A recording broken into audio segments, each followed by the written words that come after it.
HAADIYAH SHAHZAD was a newly divorced single mom when a man she considered a friend offered her the chance to open a catering business in Peru. It was 2007, and the financially desperate SHAHZAD jumped at the chance of a new life.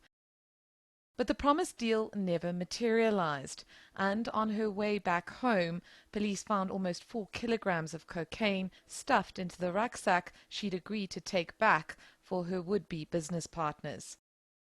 And how did you feel when they took the drugs out? Oh my goodness. Well, obvious shock.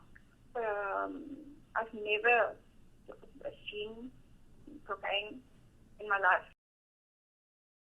SHAHZAD was originally sentenced to 9 years in jail, but only served 2.5. One of 17 South African women in Peru's Santa Monica prison, her parole ended in 2011. Since then, she and her young daughter, whom she had after being released, have been trying to get home.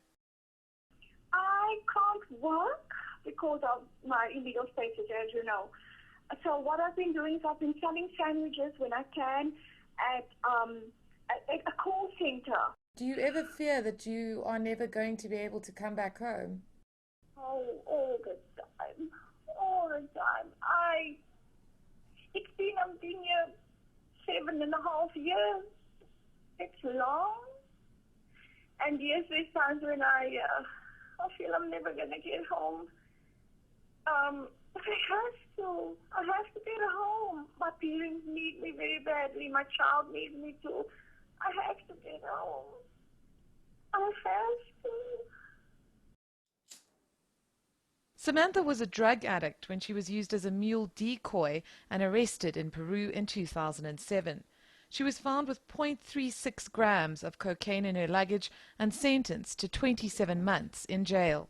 I was very lucky to have a family that supported me and helped me and gave me the strength to get through every day. A lot of the South African women, they just don't have that. I know more or less 6 women that passed away in Peru. That's just counting the women, not the men. Dying from TB, dying from AIDS, dying from hunger, dying just from your normal flu.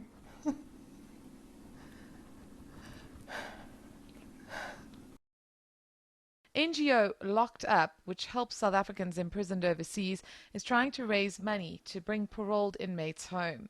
Among them are SHAHZAD and 68-year-old Hayla Swanepoel.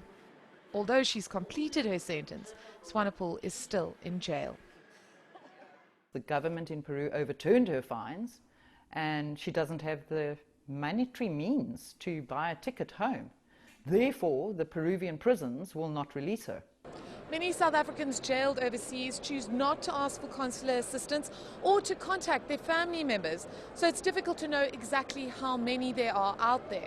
Locked Up says its database estimates that number to be 3,000. While the South African government will pay for the repatriation of the children of drug mills, it won't contribute any money towards the travel expenses of former inmates.